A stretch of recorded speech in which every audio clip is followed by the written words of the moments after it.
যে সমস্ত ইমামরা আজকে জামাত ইসলাম করেন তাদের পিছনে আমাদের নামাজ হবে না। আসসালামু আলাইকুম।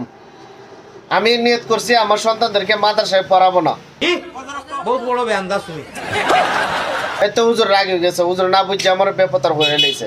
না হুজুর আগে বুঝেন কেন বলছে আমি পড়াবো না, আগে ভিডিওটা শুনেন। দুনিয়াবি আলোচনা করা যাবে না। আল্লাহ তাআলা কি বলছেন? নামাজের পর তোমরা দুনিয়াবি কাজে বের হয়ে যাও, রিজিকের ব্যবস্থা করো, সময় মতো নামাজ পড়ো।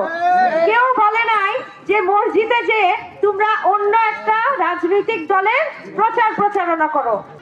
এখন বুঝছেন, মানে উনি বলতেছে যে আল্লাহ তাআলা কোরআনে বলছে মানুষ মসজিদে যাবে, নামাজ পড়বে, আর দিনের কাজের জন্য আবার যার যার কর্মস্থলে লাগিয়ে যাবে।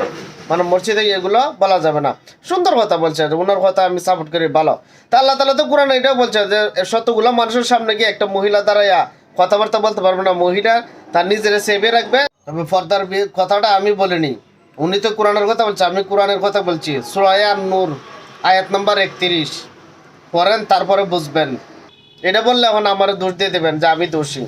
আপনি বলতে পারবেন না, আমি বলতে পারবো না। এখন আরেকজন হুজুরের কথা শুনেন। যে সমস্ত ইমামরা আজকে জামাত ইসলাম করেন তাদের পিছনে আমাদের নামাজ হবে না। বলো কি তুমি সত্যি বলছো? সারা জীবন শুনছি ফতোয়া দিতে গেলে মানে বছরের পর বছর মাদ্রাসায় খাটানো লাগে, ফতোয়া দেওয়ার মতো এলেম অর্জন করা লাগে। উনি পট করে ফতোয়া দিয়ে দিছে, মানে ওই ইমাম সাহেবদের পিছনে নামাজ হবে না। তাই বলছি ছেলে মেয়েদেরকে মাদ্রাসায় পাঠাবো না। যখন নির্বাচনের সময় আসবে তখন মা হাতে একটা মোবাইল দিয়ে দিবো আর বলবো বাবা তোমরা ভিডিওগুলো দিকে দিকে কিছু এলেম অর্জন করে নাও, এতেই চলবে। আর কোনো বেশি মাদ্রাসায় গিয়ে এত কষ্ট করা, হুজুরের বাড়ি খাওয়া আর আমার টাকা পয়সা খরচ করার কোনো প্রয়োজন নাই। একটা মোবাইল হাতে ধরাই দিলেই চলবে।